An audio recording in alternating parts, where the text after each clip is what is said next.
À quelques jours de l'Aïd el-Kébir, la plus grande fête musulmane, comment se comporte le marché de moutons? Nous aurons des réponses dans cette édition. 5 chefs d'État membres de la CEDEAO sont arrivés ce jeudi à Bamako pour discuter avec les parties prenantes de la crise politique qui secoue le Mali.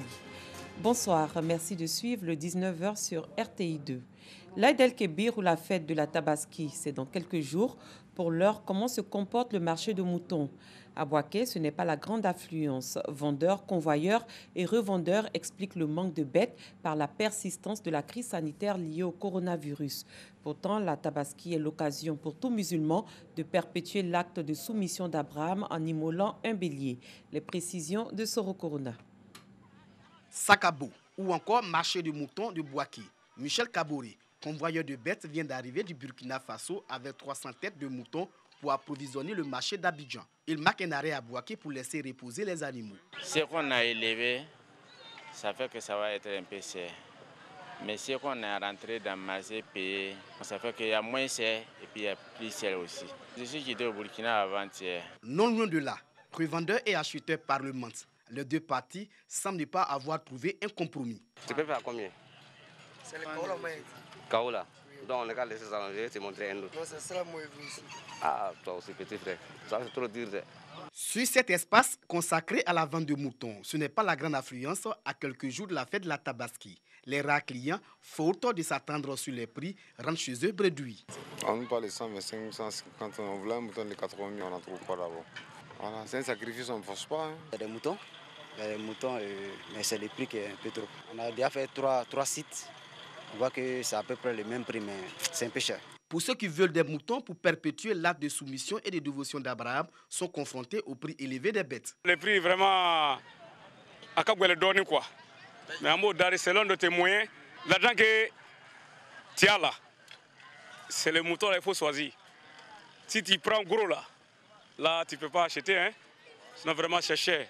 La question de la hausse des prix n'est pas partagée par les revendeurs. Bon, il y a des moutons de 80 000, 70 000, 100 000, 125 000. Ce qu'ils sont en train de raconter en ville là, c'est pas ça. Les moutons sont très moins chers. Les camions en provenance des pays sahéliens censés ravitailler le marché ivoirien en moutons se font pour l'instant rares. Deux raisons sont évoquées. Les moutons où on s'en va chercher, bon, c'est pas tout le monde qui peut aller dans ce coin-là. Voilà, donc vraiment c'est un peu difficile. Parce que cette année, tout le monde voit les cas. C'est Corona, c'est mondial. Moi-même, j'ai l'habitude de dire à mes clients, je dis où on s'en va chercher les moutons, ce côté-là, quand tu vas, c'est risqué. Donc vraiment, c'est tout ça là qui fait que les moutons peuvent être difficiles.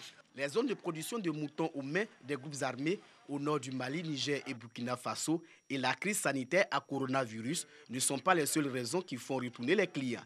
La situation financière actuelle est aussi évoquée. La fête de la Tabaski, ou fête de moutons, est la plus grande fête musulmane.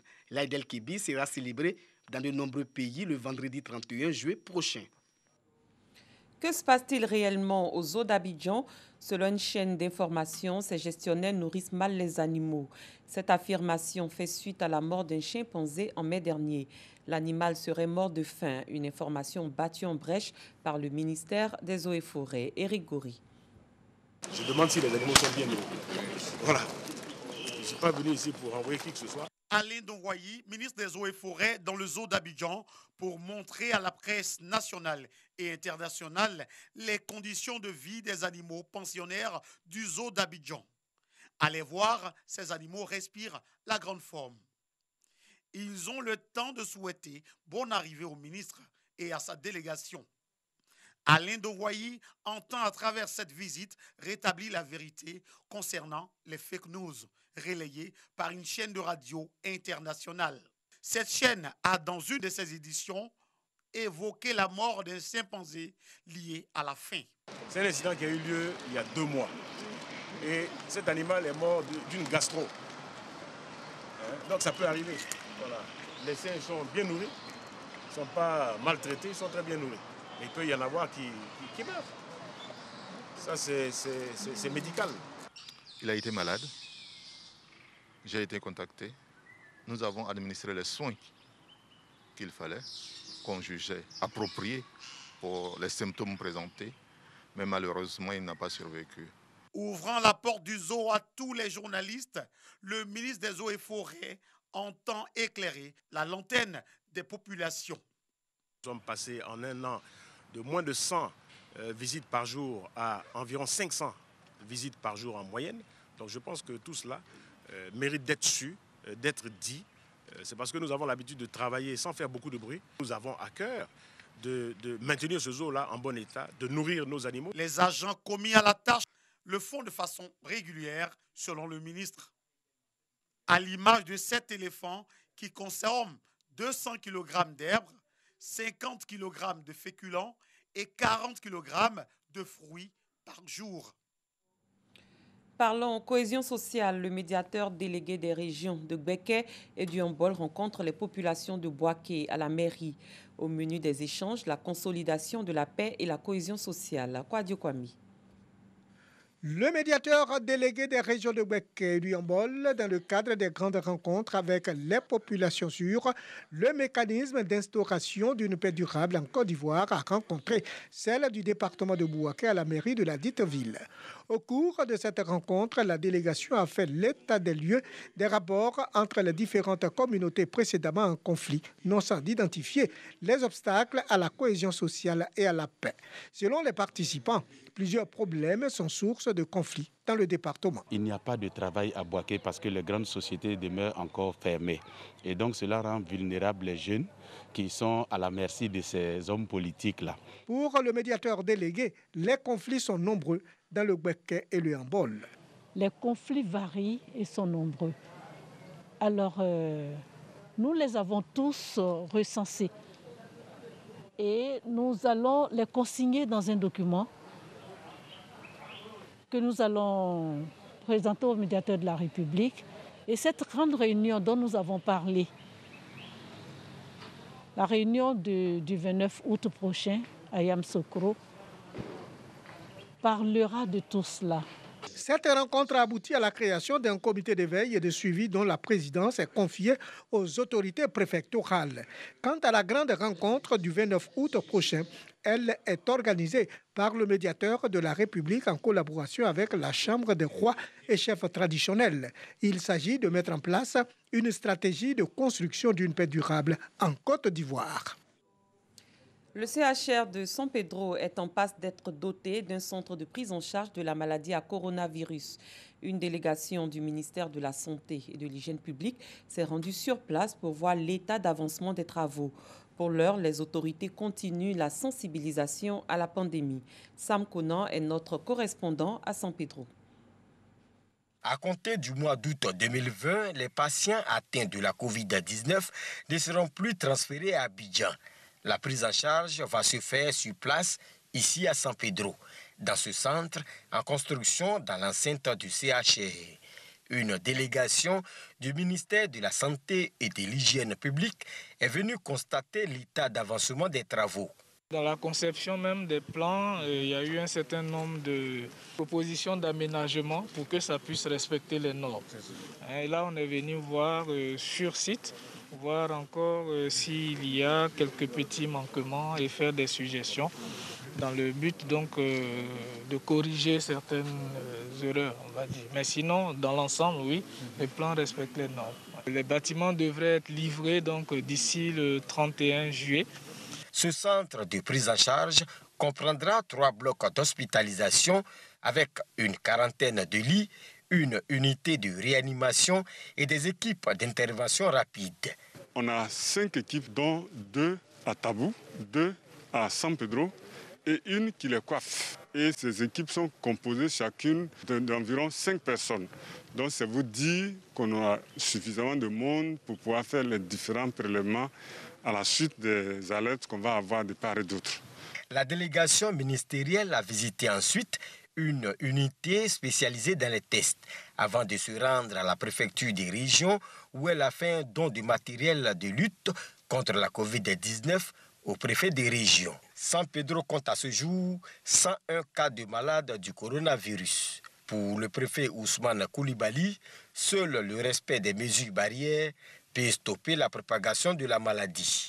Ici, chez nous, c'est un peu alarmant, mais nous continuons la sensibilisation. de pouvoir vraiment ramener la population à la réalité.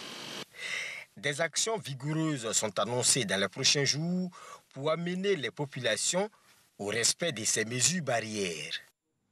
Sachez avant de poursuivre que la date limite de dépôt des dossiers avant l'Assemblée élective de la FIF est reportée au samedi 1er août en raison de la fête de Tabaski. 5 chefs d'État d'Afrique de l'Ouest au chevet du Mali, les présidents sont arrivés ce jeudi à Bamako pour négocier une issue à la crise politique qui ébranle le Mali en tentant de réconcilier le président Ibrahim Boubacar Keïta et une opposition qui réclame son départ. Ami Koulibaly. 5 chefs d'État ouest-africains au chevet du Mali pour tenter de résoudre la crise. Une mission dirigée par le président en exercice de la CEDEAO, Mahamadou Issoufou. Malgré la mission de la semaine dernière, aucun accord entre pouvoir et opposition n'a encore été trouvé. Il s'agit de trouver un compromis et mettre toutes les parties d'accord sur le plan politique, mais aussi sur le plan institutionnel. Outre la crise politique, car le Mali n'a plus de gouvernement depuis une quarantaine de jours, l'imbroglio institutionnel ne semble pas résolu. La Cour constitutionnelle continue de cristalliser les tensions.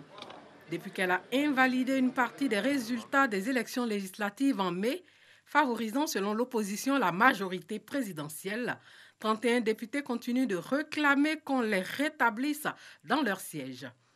C'est d'ailleurs l'une des recommandations de la CEDEAO.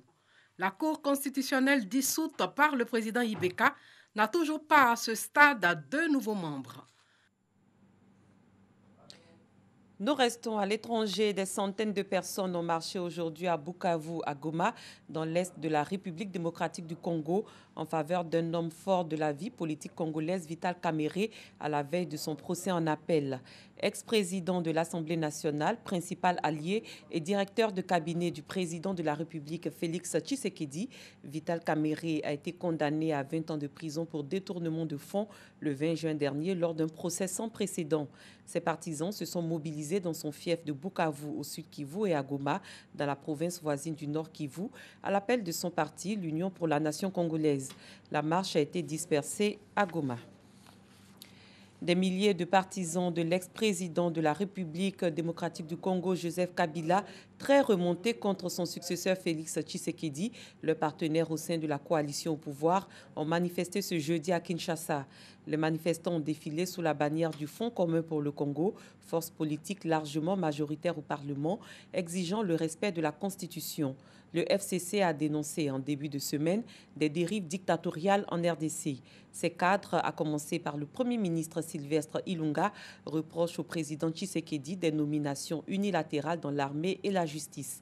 Le Front commun pour le Congo dit être troublé par le comportement de son partenaire en inadéquation avec les règles du jeu qui fondent la coalition. Cette édition est à son terme. Merci de votre fidélité. Très bonne soirée. À demain, même heure pour un autre journal.